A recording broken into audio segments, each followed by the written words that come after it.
Mesdames et messieurs, bonsoir. Bienvenue dans votre émission Dossier Brûlant, consacrée ce soir au développement du tissu industriel burkinabé. Il est clair que le secteur tertiaire, secteur dominant de l'économie burkinabé est suivi du premier. En troisième position, le secteur secondaire dominé par les mines industrielles. Cela s'entend. Or, le secteur secondaire est très stratégique pour les économies des pays en développement. Ce soir, avec mes invités, nous allons passer en revue les atouts et les contraintes de ce secteur, mais aussi voir quel levier, quel mécanisme actionner pour faire du développement industriel une réalité. Je suis en compagnie ce soir de trois invités, je m'en vais vous les présenter. Je vais commencer par le professeur Idrissa Mohamed Ouedraogo. Bonsoir. Bonsoir. Vous êtes économiste, président du comité directorial du Centre en formation, orientation, recherche pour la gouvernance économique Forge Afrique. Vous êtes également le directeur de l'école doctorale de l'université Aube Nouvelle. Vos vis-à-vis, Madi Sakandé, bonsoir. Bonsoir, monsieur. Consultant et formateur international, vous êtes industriel dans le froid, mais également le président de l'Union des associations africaines, des acteurs de la réfrigération et de la climatisation. Eric Télémissé, bonsoir. Bonsoir. Économiste, et vous êtes également le président du réseau africain des jeunes chercheurs, section Burkina. Voilà, merci à vous trois d'avoir répondu à notre invitation. Alors, très rapidement, on va rentrer dans le vif du sujet. Là, je m'aurais posé la question au professeur Idrissa Ouedraogo. Je fais l'économie des forats, des rencontres, des politiques publiques pour favoriser l'émergence d'une industrie compétitive. Il y en a tellement eu dans ce pays. Il y a eu dans ce pays même les états généraux de l'industrie burkinabé, mais à la lumière, on se rend compte que notre tissu industriel est à la traîne. Comment, professeur, on peut expliquer cette situation-là? Oui, vous avez tout à fait raison qu'il y a eu beaucoup de choses qui ont été faites pour relancer le tissu industriel dans notre pays depuis des années. Mais en dépit de cela, on observe effectivement que ce tissu industriel est toujours embryonnaire dans notre pays. Mais cela est lié à un certain nombre de facteurs qu'on peut citer pêle-mêle. D'abord, est-ce que le dispositif institutionnel, législatif qu'on a mis en place permet réellement de relancer cette industrie? Est-ce que le contexte dans lequel nous vivons nous permet réellement de pouvoir développer un secteur industriel compétitif? Je pense notamment à la question des coûts de facteurs de façon générale, notamment la question du fait que nous soyons enclavés, le coût du transport, qui fait que quand on regarde, il est relativement difficile de pouvoir produire au Burkina et de pouvoir être compétitif, surtout que nos frontières sont ouvertes dans le cadre même de l'UMOA, de la CEDEAO. Ça fait que nous produisons en concurrence parfois avec des pays, nos pays voisins, et qui peuvent introduire ces mêmes produits chez nous et le vendre moins cher. Et lorsque vous regardez par exemple le facteur travail, nous avons une réglementation qui fait que les salaires sont fixés. Ils ne sont pas négociés par le marché. Et donc ça fait que on peut, un coût relativement élevé, au point que vous avez des pays comme la Chine qui arrivent à produire, qui transportent et qui viennent vendre chez nous à des coûts relativement faibles. Ça veut dire qu'en fait, on a un problème réel. C'est ce qui fait que le secteur industriel n'est pas, ou plutôt les investisseurs ne sont pas aussi encouragés pour pouvoir se lancer. Par exemple, sur la question de la transformation du riz, on a Barré Paul qui est là. On se rend compte que, comme vous l'avez relevé, on est obligé d'acheter du riz importé, du riz thaïlandais, du riz qui vient de la Chine, alors que sur place, on a quand même l'État à injecter. On est obligé de se rendre compte des milliards de francs CFA au niveau des Barré Paul. Tout à fait. Tout à fait. Oui, là aussi, il faut tenir compte. On revient encore au coût des facteurs de production. Le riz demande par exemple des engrais, on n'en produit pas. Il faut importer, ça coûte excessivement cher. Et au point que je me demande si le rendement à l'hectare est aussi important que par rapport à ce qu'on peut observer ailleurs. Et notez aussi qu'ailleurs, le riz qu'on importe, en fait, est produit en masse. Et du reste, ce que nous entendons, ce n'est pas réellement du riz de qualité qu'on nous vend ici par rapport à notre propre riz. Mais malheureusement, voilà, nous avons malheureusement pris l'habitude de consommer ce riz-là parce qu'il est relativement moins cher. Et du fait que ce soit du riz qui a duré relativement, quand vous le cuisez, semble-t-il, hein, c'est ce que les cuisinières disent, ça vous donne une quantité relativement importante par rapport à notre riz qui est relativement frais. Okay. Et dont la quantité est certainement moindre et plus chère. Ça fait qu'effectivement, les ressources qu'on a injectées dans ces régions, notamment à Bagré ou dans le Sourou, auraient pu être utiles pour nous si nous menions des politiques de restriction de l'importation. Je crois qu'à un moment donné, il faut arriver à cela. Okay. Et protéger nos industries. Et cela c'est fait dans n'importe quel pays, dans tous les pays du monde. Les États-Unis le font, l'Occident le fait. Et lorsque, effectivement, ils sentent qu'il faut protéger un secteur, ils le font. Il faut qu'on arrive à cela. Alors, Eric, le professeur a parlé de réforme. Il y a également, en termes de réforme, en 2018, il y a un nouveau code des investissements qui a été adopté, qui a permis de dynamiser l'investissement.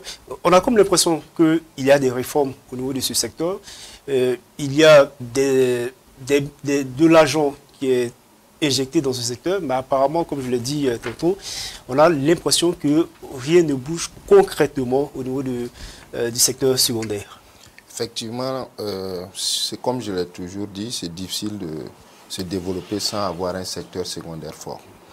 Déjà, il faut déjà avoir l'agriculture aussi qui puisse nourrir la population, avoir un surplus pour se transformer. Ça aussi, il faut en tenir compte.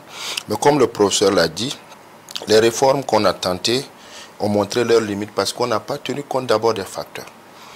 Il ne faut pas faire une réforme pour le faire, il faut tenir compte des facteurs avant de faire ces réformes. Alors, prenons juste le coût de l'énergie. On a l'un des coûts les plus élevés de la sous-région. Donnez-moi une raison pour qu'une maison comme Samsung vienne s'installer au Burkina alors qu'au Ghana, rien que l'énergie les ferait économiser déjà le 3/4 de leur investissement. Et on a fait des réformes pour attirer, surtout dans le secteur minier. En temps, pour attirer, on a laissé un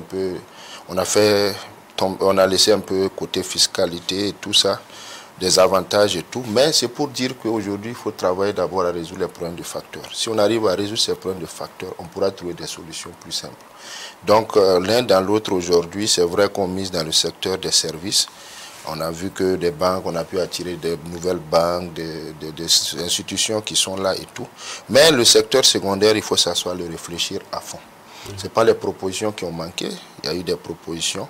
Mais le vrai problème, ce sont ces facteurs. Vous avez, comme le professeur l'a dit, même l'emploi. Aujourd'hui, le salaire au Burkina est fixe, comme il a dit, alors que ça doit être déterminé par le marché de l'offre et la demande.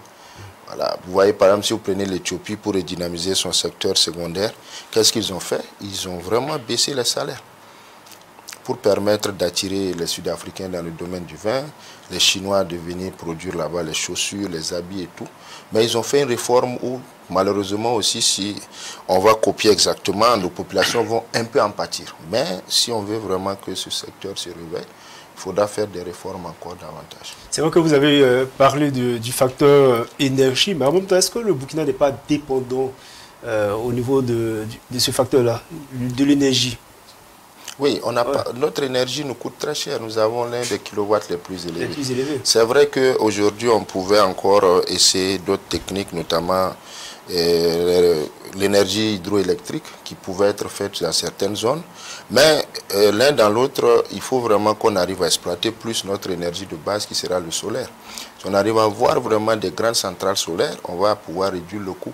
Aujourd'hui, selon les études, c'est la seule énergie qui coûtera moins cher, même jusqu'à dans 50 ans. Donc, il faudra miser dessus. Sinon, bon, au Burkina, on a un problème. On veut faire tout en même temps. Tout est urgent, c'est vrai, mais il faut s'asseoir, définir sur 5 ans quelle politique, quel secteur, essayer de miser plus dessus pour avoir des résultats. Mais si on veut faire tout en même temps, c'est un peu compliqué. Alors, Madi Sakandi, vous êtes dans le froid, on l'a dit, vous avez une entreprise installée au Burkina Faso, vous êtes spécialisé dans le froid, vous donnez des formations et des consultations à ce niveau.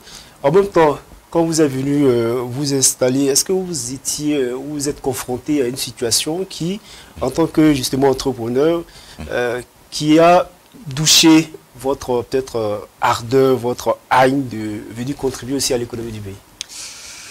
Alors, Je dirais que oui, mais il faut d'abord savoir que dans le contexte de mon entreprise, par exemple, mon entreprise au Burkina, c'est depuis 2018 et, disons, il y a eu plusieurs événements qui se sont succédés depuis 2018 à aujourd'hui. Okay. Voilà, des événements au niveau international et aussi au niveau national. Donc, de ce point de vue, pour une entreprise, bien sûr, quand vous commencez une entreprise, le business plan quand même demande d'avoir 2 ou 3 ans quand même de sacrifices, comme un secteur comme il est le froid, qui est assez nouveau quand même au Burkina, et qu'il est tout aujourd'hui, de pouvoir pousser à un certain niveau. Mais quand même, il y a des éléments, des facteurs que le professeur évoquait tout à l'heure, Eric disait tantôt, sont tous des éléments qui sont liés aussi à la structure. Parce que quand vous vous rendez compte qu'un secteur aussi porteur comme le secteur du froid, parce que quand on parle du secteur secondaire, un pays comme le Burkina Faso, que 86% de la population vivent du secteur de l'agroalimentaire, ce sont les données du ministère de l'Agriculture, et vous ne pouvez pas penser qu'on puisse croire que le secteur du froid c'est un luxe. Et ça, c'est une grosse erreur que nous commettons non seulement au Burkina Faso, mais en Afrique en général. Et nous sommes en train de travailler. Vous dites que le secteur du froid n'est pas un luxe? Absolument pas. Même quand on met en relation ce que Eric ou le professeur ont relevé, le facteur énergie, c'est pas un luxe. Alors, Eric l'a dit tout à l'heure, le bon Dieu nous a donné l'énergie gratuitement. C'est nous qui préférons aller payer l'énergie ailleurs. Nous avons le soleil du matin au soir. Il n'y a pas de saison où le soleil ne sort pas ici.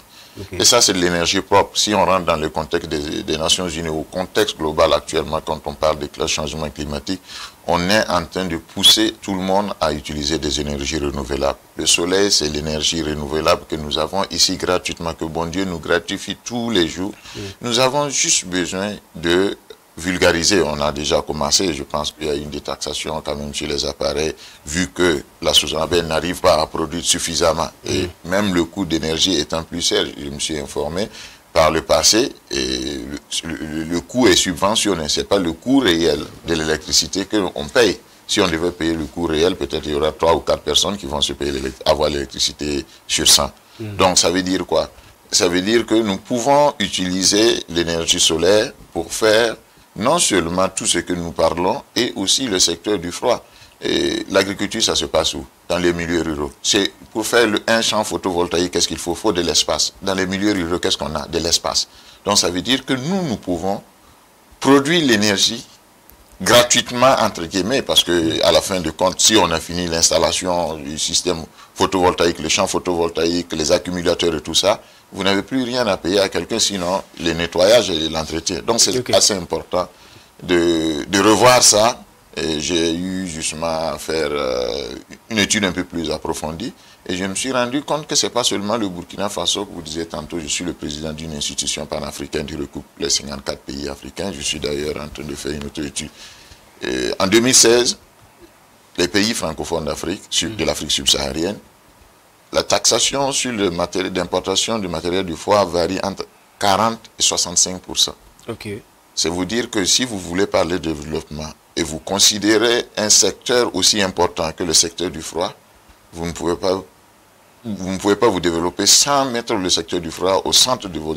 Pensez bien, je vous donne un exemple pour ne pas... Excusez-moi, je suis un peu long, mais je vais aller au bout de... Voilà.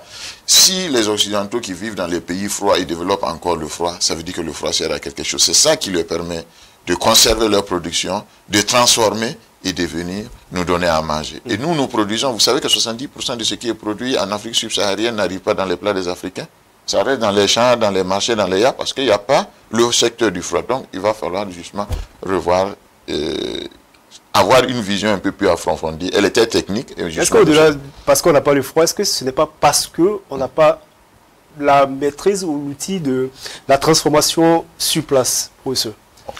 En même temps, j'allais vous demander, comme ce qu'il a relevé, il dit le froid n'est pas un luxe pour les pays africains. Est-ce qu'au niveau du Burkina Faso, l'État burkinabé peut se permettre le luxe, pour ne pas dire que ce n'est pas un luxe, le secteur du froid? Non, ça, en fait, je pense, comme il a si bien dit, le froid est partout, le secteur du froid est partout et utile. Et comme il a si bien dit, vous savez que dans le temps, par exemple, on produisait les mangues à Orodara, on pouvait pas, surtout qu'il n'y avait pas de voie à l'époque, on ne pouvait pas l'évacuer, ça pourrissait sur place. Il fallait, heureusement qu'il y a eu une usine qui est venue sur place, etc. Mais donc, voilà par exemple des choses qu'on peut produire. Même la pomme de terre aujourd'hui, la tomate aujourd'hui. Voilà, la tomate et tout ça, c'est des choses qu'on peut effectivement produire et conserver. Là, effectivement, c'est très utile. Mais je pense que c'est l'aspect sur lequel il faut vraiment insister, parce que quand vous regardez la chaîne de valeur du froid, dans notre pays actuellement, nous sommes à un niveau qui n'est pas le niveau de l'industrialisation. Et c'est ce qui est plutôt gênant, quoi. C'est-à-dire que nous sommes dans le service. Et je crois que c'est ce qu'il... D'où l'intérêt de cette émission. Voilà. Je pense que ce qu'il veut suggérer, c'est vraiment de développer, en fait, la production des équipements du froid. Et là, c'est très essentiel, c'est très important pour nos pays. Et je crois que là, effectivement, ça pourrait être intéressant. À ce moment-là, si c'est produit sur place, par nos soins, normalement le coût devrait baisser et ça ne serait plus un luxe en ce moment. Okay. Mais je vais terminer sur ce que Eric disait par rapport au salaire, pour ne pas laisser ce goût-là. Parce que quand il a dit que les salaires on a baissé, effectivement, on peut baisser les salaires. Il a pris l'exemple de l'Éthiopie. Voilà, on peut baisser les salaires, effectivement, mais à condition que l'État soit derrière, par exemple, pour fournir des services de base comme la santé, l'éducation, etc. Dans ces pays-là, notamment quand vous regardez, même en Chine, je crois bien, ce sont des produits qui sont relativement moins coûteux, qui sont gratuits à la limite. À ce moment-là, si vous avez un salaire bas, vous pouvez effectivement vivre décemment. Voilà, et vous avez peu de charges et vous pouvez vivre décemment. Et je crois que c'est vraiment le raisonnement pour pouvoir terminer sur ce qu'il a dit, quoi. Ok. C'est vrai que vous avez tout de suite relevé le niveau de l'industrialisation de notre économie. Il y a, je crois, un dépeuplement du paysage industriel national. Ce n'est pas moi qui le dis, mais je crois que la stratégie nationale d'industrialisation du Burkina Faso qui avait été élaborée pour la période 2019-2023 avait été élaborée dans ce sens, notamment à cause du développement du développement du paysage industriel national. Mais en même temps, je vous pose la question. Je vais d'abord du postulat sur la ville de Bobo-Dioulasso, qui, à la limite, était la capitale économique du pays, qui avait les industries. Puis après, on a comme l'impression que presque toutes les industries ont mis la clé sous le paillasson. C'est vrai, sous le régime Kaboré, avec le ministre Aruna Kaboré, pour ne pas le citer, il y a eu des mesures d'accompagnement de certaines industries pour ne pas qu'elles aussi ferment la clé. Enfin, voilà, mettre la clé sous le paillasson.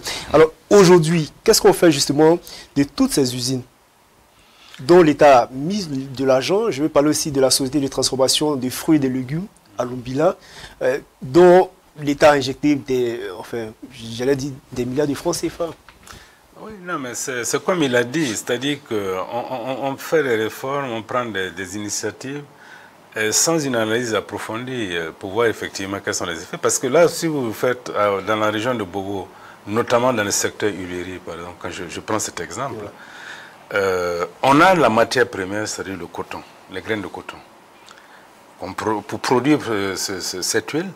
Mais il se trouve que non seulement il y a du trafic, on sort les graines de coton vers le Mali, mais aussi il y a de l'importation clandestine par la fraude et qui vient concurrencer en fait la production locale. Et ça fait qu'effectivement, ils arrivent, ça rentre par la fraude, donc les coûts sont relativement moins chers pour ceux qui entrent en fraude. Et ils ont un prix de vente qui est relativement plus faible que ce que nous produisons localement. Il n'y a aucune protection du côté de l'État. Et en ce moment, effectivement, vous comprendrez que à la longue, les entreprises finiront par fermer. Et je crois qu'à ce niveau-là, il y a un travail sérieux à faire de lutte contre la fraude, de lutte contre la concurrence déloyale. Parce que là, c'est vraiment l'un des gros problèmes du secteur industriel chez nous.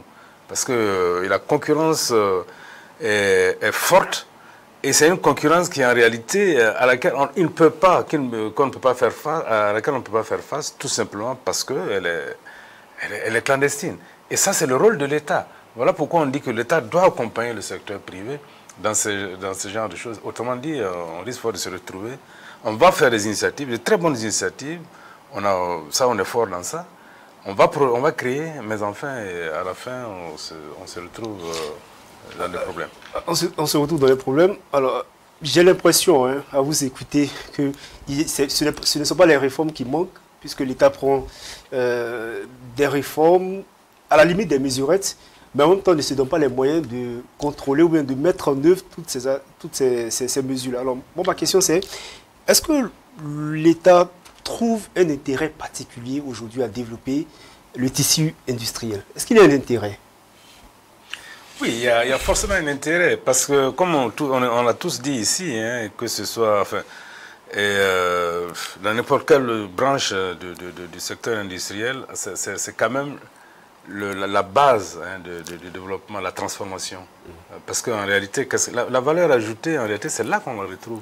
Parce que produire des produits agricoles et exporter de façon brute, en réalité, il y a quand même... le coton... Le coton, tout ce qu'on produit, au niveau de l'agriculture, on l'exporte brut. En réalité, le coton, par exemple, effectivement, il y a une forte niche. Il y a beaucoup de choses qu'on peut faire au niveau du coton. L'or, on produit l'or, on l'exporte brut. On peut raffiner sur place. On peut faire du travail sur place sur ces questions-là.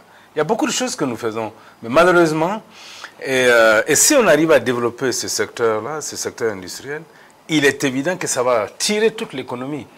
Et vous l'avez dit au début, qu'on observe qu'effectivement notre secteur tertiaire est plus développé. Ce qui est absurde, enfin, ou en tout cas ce qui n'est pas normal, j'allais dire, sur un plan de l'analyse économique.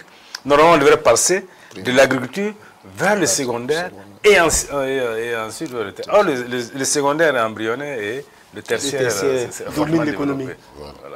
D'où ma question, c'est pourquoi je vais insister sur la question. Eric va répondre, mais en même temps, Madi Sakandé, vous qui êtes dans l'entrepreneuriat, est-ce que vous avez le sentiment que l'État burkinabé a un certain intérêt à développer le tissu industriel?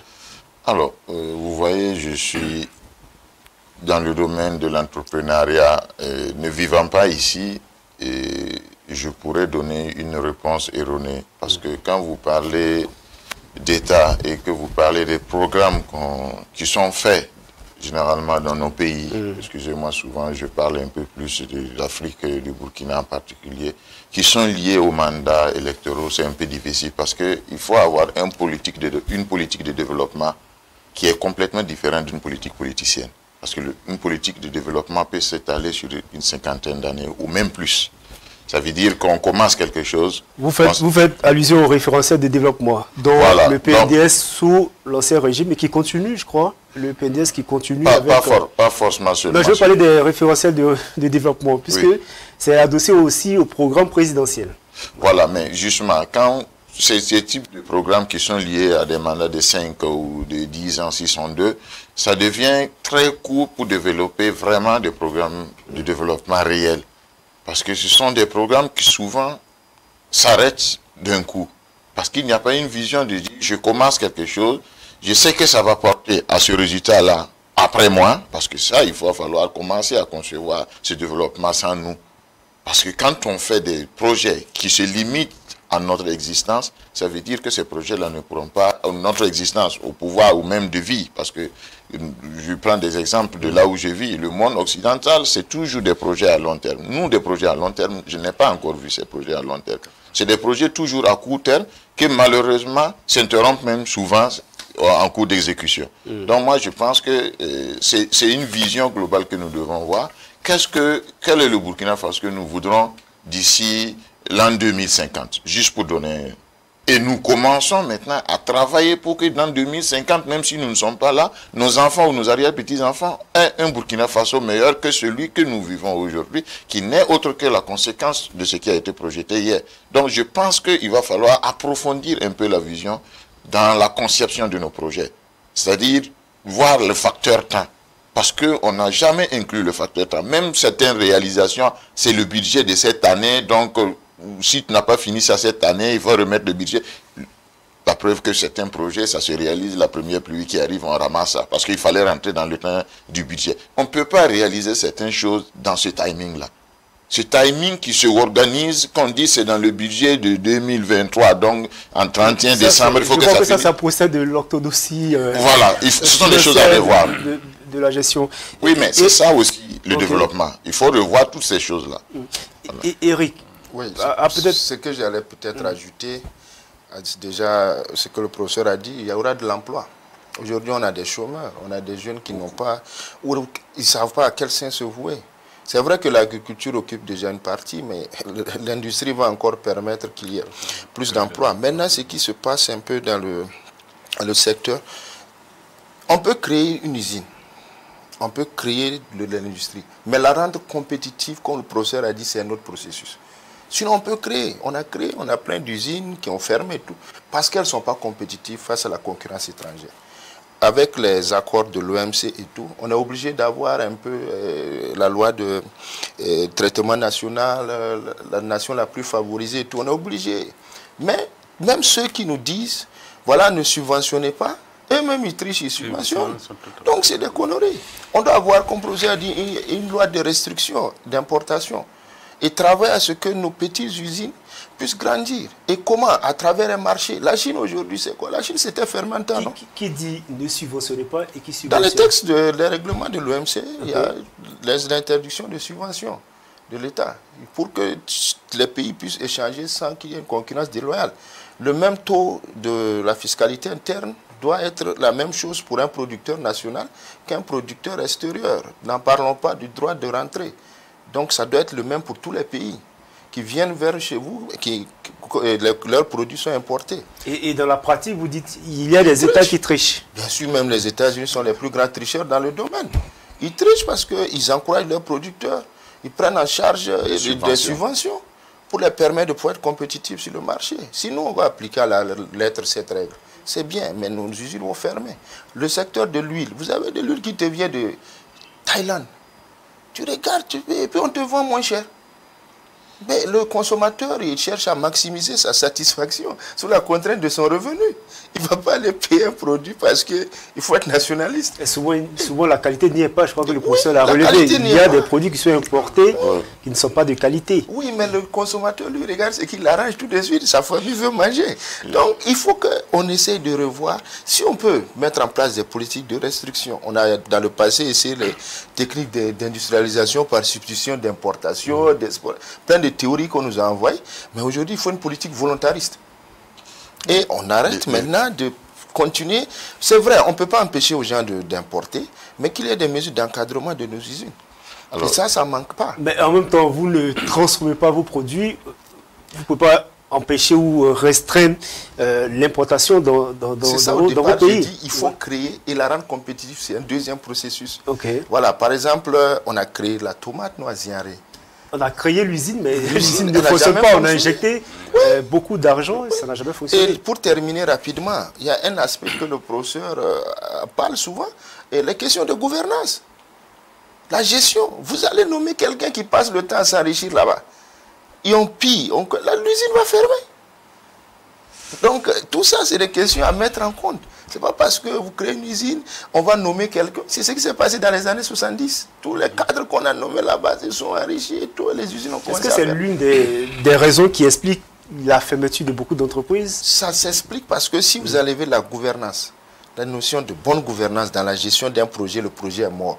Lors d'une rencontre à l'African Pulse avec l'économiste principal, Zefak, je l'ai dit de haut et fort. J'ai dit, vous allez financer des milliards pour qu'on construise un marché à bétail.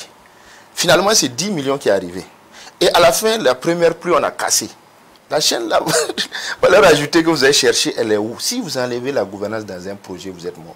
La bonne gouvernance, il faut toujours cela. Ok. Madi, vous voulez revenir là-dessus? Je voulais juste ajouter par rapport justement aux questions de financement dont tu disais, des subventions qui sont données dans certains pays. Il faut aussi passer aux normes.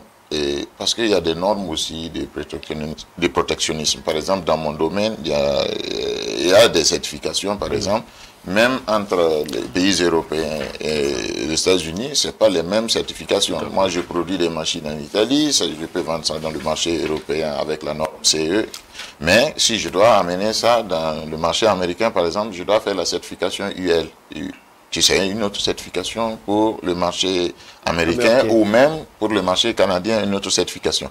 Donc, bon, dans ces questions-là, c'est un peu délicat pour nous parce que pour le moment, les textes, on les prend, les copie, il va falloir qu'on commence à écrire nos textes. Donc je pense, comme je parlais des taxations et autres, il va falloir même remettre sur la table toutes ces lois qu'on a depuis 1960. Et c'est vraiment, ce sont des choses qui représentent. Je parle des architectes qui ont encore des paramètres liés au séisme et autres pour faire des constructions. Je pense qu'ici au Burkina Faso, on n'en parle pas. Donc pour revenir sur nous, le côté de l'agroalimentaire est très important. Quand on a parlé de l'agriculture qui occupe la majeure partie de la population, il faut justement rentabiliser ce secteur-là. Donc voilà pourquoi encore je reviens sur la question du froid. Parce que c'est le froid qui permet justement le stockage, la consommation du produit encore de bonne qualité et aussi la transformation pour générer des emplois. Nous, si nous arrivons ici au Burkina Faso, maintenant les méthodologies et autres professeurs, Eric, qui sont bien ancrés dans les réalités locales, peuvent dire comment et où faire.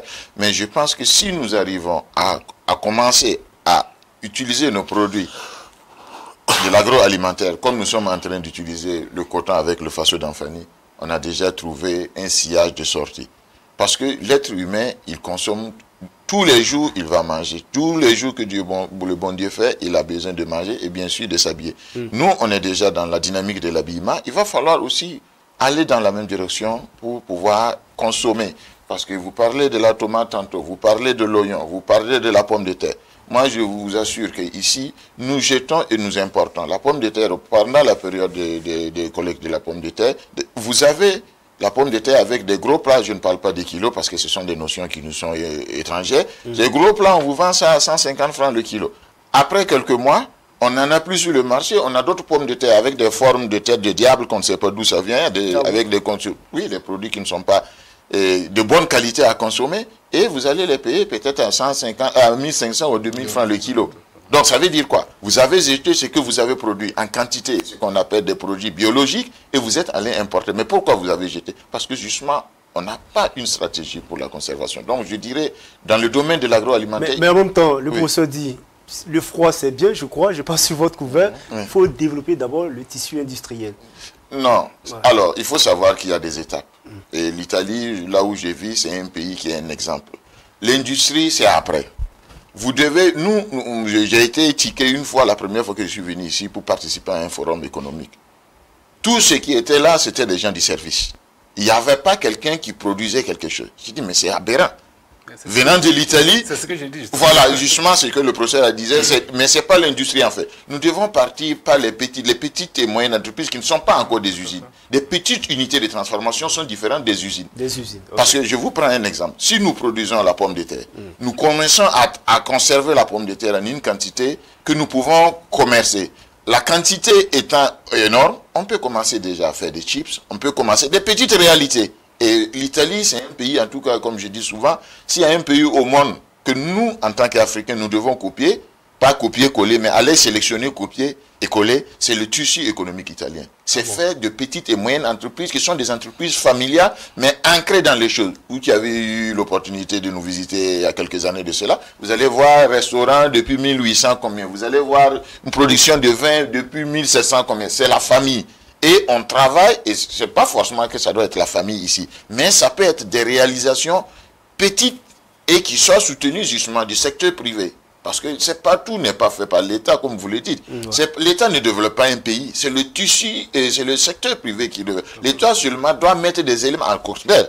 L'État consomme les ressources des structures privées. Les conditions pour voilà, que tout se produise et que maintenant chacun puisse en profiter. Donc le secteur du froid doit jouer un rôle très important au Burkina Faso et partout en Afrique. Justement, la transformation sur place de nos matières premières, c'est vraiment problématique. Parce qu'après, on se rend compte qu'on a le coton, mais on n'arrive même pas à faire justement les cotons-tiges qui ne nécessitent même pas justement une certaine expertise. Il y a un problème, professeur. Manque de vision. Oui, et là, c'est juste un exemple que j'ai pris. Manque de vision. Non, c'est comme il dit, c'est un problème de vision, c'est un problème de dynamisme en fait de nos investisseurs. Mais après, il y a des économistes chevronnés. En fait, c'est là la grosse interrogation. On a au niveau des gouvernants, au niveau de l'administration, on a des économistes ou bien des administrateurs très chevronnés. On a aussi des hommes d'affaires. Je crois que la dernière fois, sur ce même plateau où vous y étiez, il y a un invité qui avait parlé aussi justement du niveau intellectuel des opérateurs économiques. Est-ce qu'on peut mettre tout ça dans un même ensemble? Non, c'est-à-dire que je crois qu'on avait dit à l'époque, c'est vrai que le niveau intellectuel est très important hein, pour pouvoir conduire certaines activités. Surtout pour ceux qui ont du secondaire. Oui, mais bon, en fait, il faut dire que c'est comme on le dit, chez un homme d'affaires, enfin, c'est inné en réalité, il perçoit le business et puis il saute dessus. Hein. C'est comme ce qu'on appelle le comportement animal là, de l'entrepreneur. Donc tu n'as pas besoin réellement d'avoir un niveau spécifiquement élevé pour comprendre. Parfois même ceux qui ont un niveau très élevé ont des difficultés à pouvoir conduire des affaires. Mais je veux dire qu'en réalité, on a de toutes ces potentialités. Il est difficile de comprendre qu'effectivement nous ne cherchons pas à transformer sur place. Comme il a si bien dit, le domaine du textile, nous sommes dans nos pays, on ne peut plus rentrer dans des considérations où on veut faire de grandes industries, de grandes usines. C'est plus utile. C'est-à-dire que vous pouvez produire à des niveaux relativement faibles, enfin relativement réduits. Et là, je pense que par exemple, un pays comme l'Inde donne ces opportunités-là, de pouvoir avoir des petites unités. Et ça, dans tous les domaines, on peut le faire. Et c'est vraiment... Il se trouve que ceux qui ont des ressources n'y pensent pas. Et ceux qui y pensent n'ont pas de ressources pour le faire. Okay. Et malheureusement, il n'y a pas de collaboration entre ceux qui peuvent y penser et ceux qui ont des ressources. Et parfois, quand vous allez vous adresser à des gens, ils croient qu'en fait, quand vous voulez les arnaquer. Et ça pose un problème majeur. Sinon... Est-ce que les réformes aussi au niveau de l'État favorisent aussi la mise en place de ces petites unités-là? Pas que je sache, parce que l'État, en réalité, prend des textes. Mais parfois, vous savez, dans certains pays, je crois que chez nous, on avait commencé cela hein, au début de nos indépendances, il faut que parfois l'État même s'engage à créer ces industries-là et pouvoir les céder après.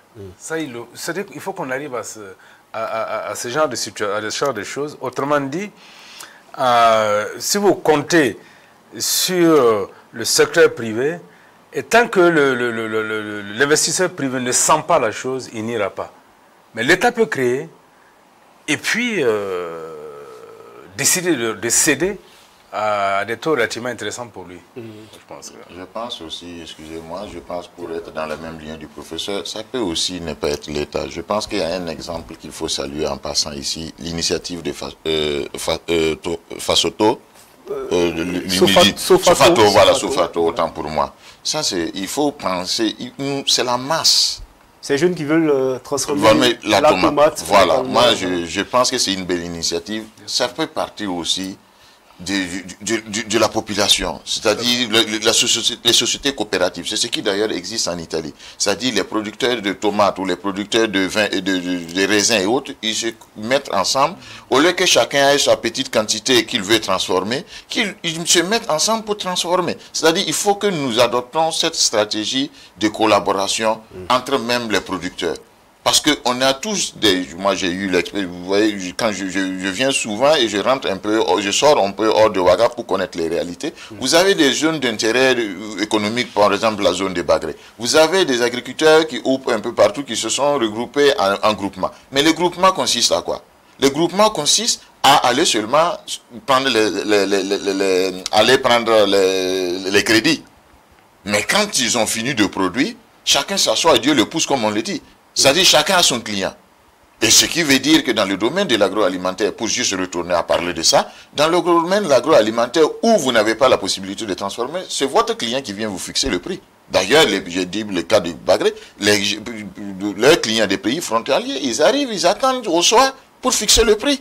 Parce que tout simplement, savent que le lendemain, leur argent c'est tout de l'argent, eux, le lendemain, leur produit c'est de l'engrais qui est au marché. Donc, tu n'as pas pris l'engrais à crédit, pris tous les entrants, je vais dire, à crédit pour produire. Et quand ils vont prendre, il y a les coopératives, il y a les groupements qui souvent, je pense, portent garantie pour qu'on puisse avoir ces crédits-là. Mais après, il y en a qui n'arrivent pas à payer, justement parce qu'il n'y a pas cette idée.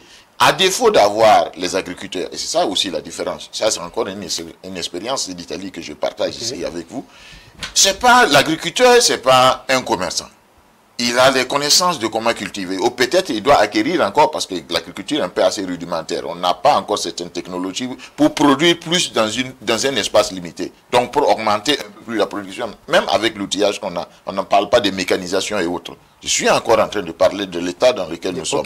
Parce que mécaniser, c'est augmenter les pertes. Je vous disais 70% de ce qu'on produit, on perd. Donc si on mécanise sans même avoir de processus de conservation, de transformation, c'est pour augmenter potentiellement la perte. Donc ça veut dire quoi? Si les agriculteurs eux-mêmes, ils sont déjà en groupement, alors pourquoi ne pas avoir, comme disait le professeur tantôt, des groupements aussi de gens qui veulent entreprendre, allant sur place, récupérant la production à un prix équitable qui permet à toutes ces activités-là, à tous ces agriculteurs de pouvoir vivre de leurs activités, de l'agriculture, et eux, ils seront chargés de commercialiser le produit. Donc, avoir des grands entrepôts, là où on stocke, là où peut-être on peut avoir des petites unités de transformation si possible, sinon commercer à partir de là-bas. En ce moment, c'est à eux de fixer le prix, c'est à eux une entreprise commerciale. Donc ce sont des idées qui peuvent se greffer dans ce que le professeur vient de dire, que ceux qui ont les idées n'ont pas les moyens. Et ceux qui ont les moyens n'ont pas forcément ces idées. Et s'il n'y a pas collaboration, c'est là où on est actuellement. Il faut une collaboration, cela s'entend. Mais en même temps, Eric Télémicien, il y a, je n'ai pas les statistiques, mais on a l'impression qu'il y a des petites unités industrielles qui se forment. Je crois que l'ANACAD commence à être transformée localement. Il y a au niveau du conseil burkinabé de l'ANACAD qui accompagne justement ces projets. On a quand même des petites unités qui font de la transformation locale. Mais est-ce que, après, la question qui se pose, est-ce que ces unités-là sont compétitives? Bon, elles sont compétitives parce que quand vous regardez un peu la demande mondiale, la demande est au-dessus de l'offre, hein, que ce soit au Burkina, un peu partout. Voilà. Maintenant, juste pour revenir un peu en arrière, vous savez, les mentalités ont beaucoup évolué.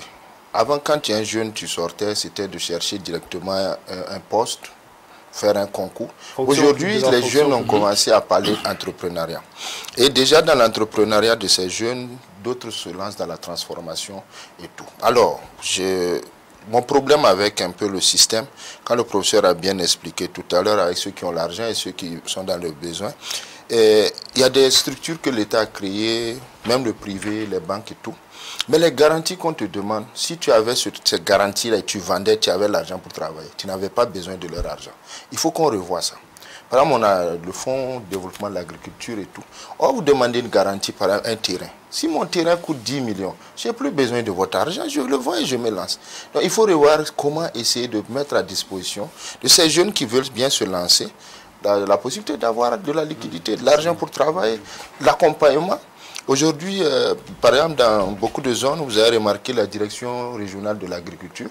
On met à la disposition des prix subventionnés d'engrais, de graines, de tout ça déjà. C'est bien, mais il faut faciliter encore davantage. Donc le vrai problème est là. Maintenant, les petites et moyennes entreprises, les petites et moyennes unités industrielles, les gens ont commencé, c'est bien. Il y a d'autres qui font des performances très intéressantes. Dans l'huile, tout ça, vous en avez. Mais il faut qu'on les encadre davantage, qu'on mette à leur disposition de l'argent pour les permettre de grandir. C'est quand ils vont grandir, qu'ils seront 10, 20, 30. Parce que l'exemple que M. Sakandé a pris tout de suite, en Chine, vous allez les trouver, c'est une petite famille qui vous produit pour toute l'Afrique de l'Ouest. Nous, on croit que c'est forcément des grandes entreprises. Par exemple, je prends le secteur du téléphone, les écrans de téléphone, mais c'est dans une arrière-cour qu'on vous produit pour toute l'Afrique de l'Ouest. Vous allez aller trouver le secteur, ce que les femmes aiment bien mettre, dentelle. Mais j'ai des amis, quand ils étaient en Chine, ils sont revenus me dire que c'est dans une arrière-cour et les commandes de l'Afrique de l'Ouest viennent là-bas. Le seul monsieur avec sa femme qui gère la gestion financière, son fils qui est en ligne pour répondre aux clients et quelques personnes, ils te produisent. Donc, c'est petit. Toute la commande? Toute la commande. Vous pouvez vous renseigner. Donc, c'est pour dire que petit à petit, si on a de ce genre de trucs, ça peut créer ensemble une bonne unité industrielle pour le pays. Maintenant, je reviens à ce que le professeur a dit. Et souvent aussi, on est habitué pendant longtemps à ce que l'État fasse tout. Donc il y a des secteurs où vraiment, moi je pense qu'il faut que l'État s'engage à commencer et à le revendre plus tard à des investisseurs qui seront intéressés. Parce que si c'est des secteurs qui n'attirent pas... En même temps, si l'État s'engage, et vous avez relevé un aspect qui est très important et dont je voudrais revenir là-dessus, qui est la gouvernance, est-ce qu'il n'y a pas de problème à ce niveau? Non, mais... C'est la question de gouvernance se pose avec acuité. Quand vous regardez la gestion des affaires publiques, il y a ce problème de gestion. C'est parce qu'il n'y a pas aussi de sanctions, il n'y a pas de justice, il n'y a pas des gens qu'on fait enfermer. C'est pour cela que ça continue. Si on enferme, vous allez voir que les gens ne vont pas voler. Moi, je préfère quelqu'un qui discute un gros salaire, avec beaucoup d'avantages, et il fait son travail, que de demander un petit salaire et peut être en train de piller. Donc, moi, je pense que c'est pas... Et souvent, la tête ne donne pas l'exemple. Alors que vous savez que le poisson pourrit par la tête. Donc, si la tête même est pourrie, bon, la queue se serre comme elle veut. Donc, c'est ce que je voulais ajouter. Donc, alors, le secteur, vous avez relevé toutes, je crois, tous les contraintes qui sont la faible productivité des facteurs.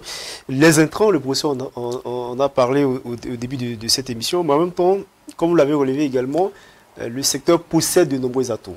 Et si on arrive, si l'État arrive justement à relever, à conduire, à valoriser ce secteur, il pourrait éventuellement contribuer à la richesse nationale. Cela s'entend. Tout à fait. Tout à fait. Il est évident que si on arrive effectivement à valoriser en fait la production locale en utilisant bien sûr les matières premières locales, on va forcément créer de la valeur ajoutée. Et c'est du tout bénéfice, y compris pour l'État et pour les populations, pour le bien-être des populations. Ça, c'est certain. Parce que comme on l'a dit, vous produisez, vous allez vendre ailleurs.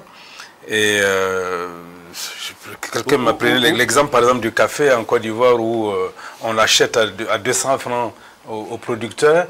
Ils vont transformer le même café, ils reviennent vous vendre ça à 20 000 francs. Et même le cacao, c'est la même chose. Revenons seulement dans le prix est fixé à partir de revenons à nos produits ici. Voilà. Alors, je me rappelle avec le traité d'amitié et de coopération qui existe entre Côte d'Ivoire et Burkina, je me rappelle avec la période Covid, on ne pouvait pas transporter, les frontières étaient fermées, mais on disait que les marchandises pouvaient bouger. C'est ça. Alors, je me rappelle bien parce que j'étais là en ce moment et ça tombait justement que les Ivoiriens demandaient d'ouvrir un couloir pour pouvoir acheminer les bœufs parce que les frontières étaient fermées. On peut demander, les personnes pouvaient bouger, mais ne pouvaient pas bouger, mais la marchandise. Mais nous ne transformons pas les marchandises, puisque les bœufs allaient sur pied, il fallait les escorter pour arriver là. Ça n'a pas de sens ces choses-là. Nous, c'est un même de nos problèmes que nous avons aujourd'hui. Si nous arrivons à valoriser justement la transformation locale, nous allons résoudre le problème du sous-emploi de la jeunesse. Parce que beaucoup, comme quelqu'un dit, c'est la faim qui fait croire certains qui sont révolutionnaires. Parce qu'il va falloir que nous donnons de l'emploi à cette jeunesse-là. Parce que de quoi qu'on dise, c'est aujourd'hui et le demain de tout un pays. Nous devons toujours avoir des politiques centrées sur le développement de la jeunesse. Et si, par exemple, le cas des animaux, si on avait des abattoirs, nous arrivons à abattre les animaux ici. Donc, nous avons créé de l'emploi. Il y a des abattoirs. Vous parlez de quel abattoir? Abattoirs frigorifiques pour les animaux, je veux dire, pour transformer. Voilà. Okay. Moi, à ce que je sache, à Ouagadougou, c'est l'unique abattoir qui existe depuis 1900 combien, et qui est dans un état... Il faut moderniser. Il faut même en faire d'autres, parce que si on a la viande qui tourne avec des motos ici, c'est parce que justement, il n'y a pas de lieu de macération où on va faire de la viande dans des conditions optimales. Il faut revoir, mais nous avons des questions de santé, nous avons des questions de sous-emploi, nous avons beaucoup de problèmes qui sont liés justement au manque de ces structures de base qui permettent de créer justement l'emploi, les conditions idéales pour le développement d'un pays. Le tissu économique de base d'un pays qui fait la force de l'État, c'est ce que tout le monde fait. Si tout le monde est assis avec le téléphone sur Facebook, on a les problèmes dont nous avons aujourd'hui. Il va falloir que nous revoyions quelles sont nos politiques de développement pour la jeunesse que nous avvons aujourd'hui. Surtout pour le sujet qui nous intéresse, oui. Le développement industriel. En fait, je vais ajouter quelque chose. Je vais vous dire, c'est rare qu'en Afrique, on ait un président qui est venu avec une vision de développer l'industrie. L'agriculture, bon, souvent c'est un peu. Mais ce problème n'est pas qu'au Burkina Faso. Vous faites le tour de tous ces pays francophones, surtout colonisés par la France, là. Personne, comme président, vient dire je vais développer l'industrie. La plupart du temps, l'agriculture, ils mettent un peu de moyens. D'où ma question, c'est quoi? Pourquoi il n'y a pas assez d'intérêt, assez d'engouement? C'est ça le problème. Et les quelques rares qui ont essayé, par exemple Thomas Sankara a essayé, vous prenez un peu dans d'autres pays, ils ont essayé. Mais à la fin, les questions de gestion, de compétitivité ont fait que ça a fermé.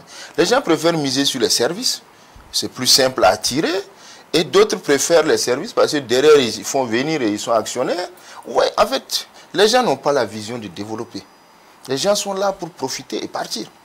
Donc, il faut maintenant que celui qui va venir pour développer l'industrie, qu'il vienne avec des intentions claires, des idées claires et savoir qu'est-ce qu'il veut faire. À long terme.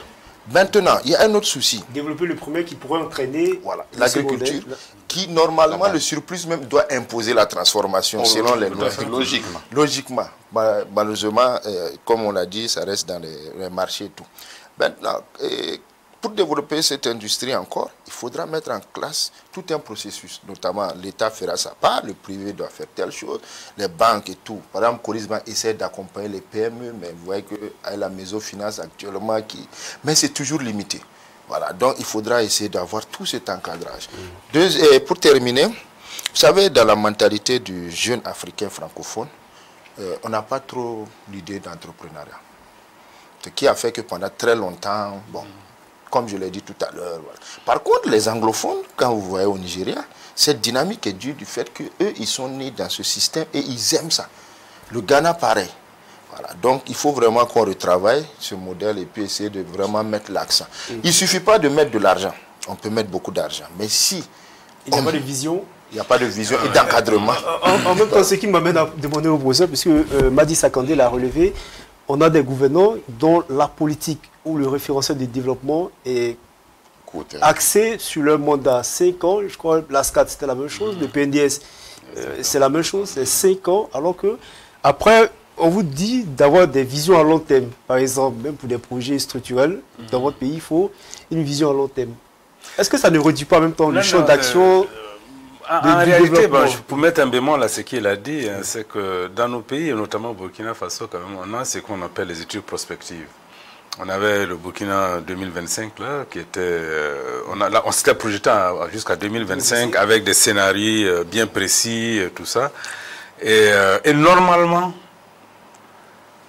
chaque gouvernant ou chaque gouvernant qui vient pour un mandat donné devrait inscrire son programme dans cette démarche prospective. Et du reste, quand on élabore nos stratégies dans ce pays, en général, l'un des référentiels de ces stratégies-là, c'est donc le document prospectif.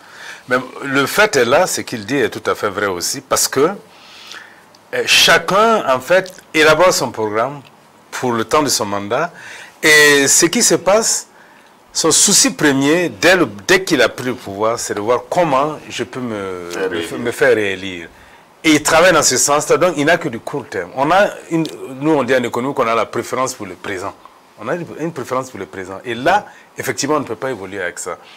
Normalement, en principe, si on allait de façon... on suivait les normes, on devrait pouvoir entamer un processus et quelqu'un devient le terminer. Et ça, c'est... Comme il a dit si bien, vous ne pouvez pas, par exemple... On a vu toutes les routes que nous sommes en train de construire, il y en a qui ont...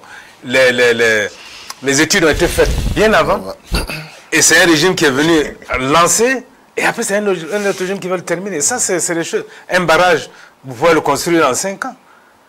Un hôpital sérieux, vous ne pouvez pas le construire en 5 ans. Il faut aller. Mais malheureusement, nos politiques font tout pour pouvoir faire des infrastructures, ce que nous appelons aussi des infrastructures visibles.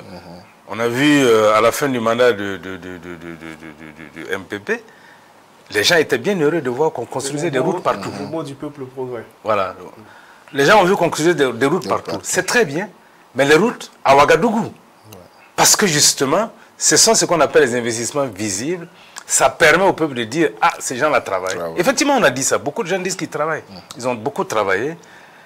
Mais les routes à Ouaga, une route à Ouaga, à mon avis, goudronnée à Ouaga, est moins importante qu'une route goudronnée entre Ouagadougou jusqu'à Tougan, des Dougou, exactement. Permettez-moi un coup de cœur quand le professeur parle de route. Vous me pardonnez parce que c'est justement, je m'inscris dans ce que vous dites, la question de la vision. Prenez la route qui va à Doncé. L'aéroport de Doncé, qu'est-ce qui sera effectif, sera quand même quelque chose qu'on aura pour les générations à venir. et vous avez des droits étroits comme ça. Vous pensez on va où?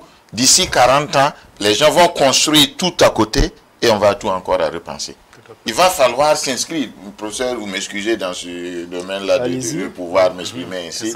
Et je dirais que la vision des projets doit être vraiment quelque chose de rigide.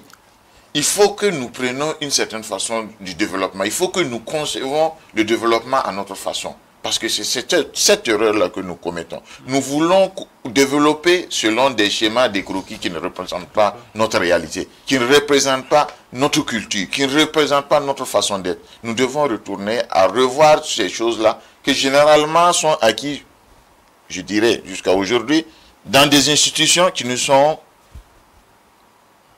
étrangères. Voilà. En même temps, sous le magistère de nos économistes, de nos gouvernants, je veux dire, sont nos produits. Actualisons-les. Actualisons les professeurs. Excusez-moi. En fait, quand on parle de ça, il y a des programmes qui sont rédigés ici, mais elle est collée aux politiques qui viennent. Maintenant, il y a des... On a signé aussi des conventions avec des institutions internationales qui aussi, à leur tour aussi, vous voyez, par exemple, si on prend le cas des passes que l'Afrique a connu, c'est parce qu'il y avait une crise. Oui, on n'arrivait pas à payer notre dette. Ils disent, bon, il faut que vous essayez de voir ici, libérer, Voilà, donc, c'est pas la faute des économistes ni des intellectuels qui sont là. Souvent, on ne voulait même pas écouter.